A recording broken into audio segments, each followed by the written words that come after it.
Hey friends, if you encounter the issue where Microsoft Word has stopped working on your Windows computer, then please watch this video. I will guide you through the resolutions. Right click on the Start button, select Settings from the menu. Now go to the Apps tab on the list on the left hand side, select Installed Apps, and then search for Microsoft 365. Click on the three dots associated with it, select Advanced Options, scroll down, terminate the process. Okay, then click on repair, let it go through, and once you get a tick mark it will be repaired. Then click on reset and then click on reset once again.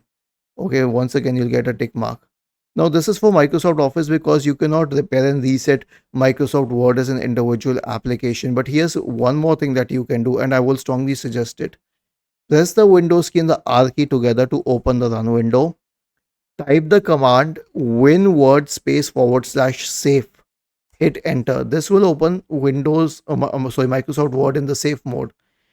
Click on File, select Options, go to Add-ins.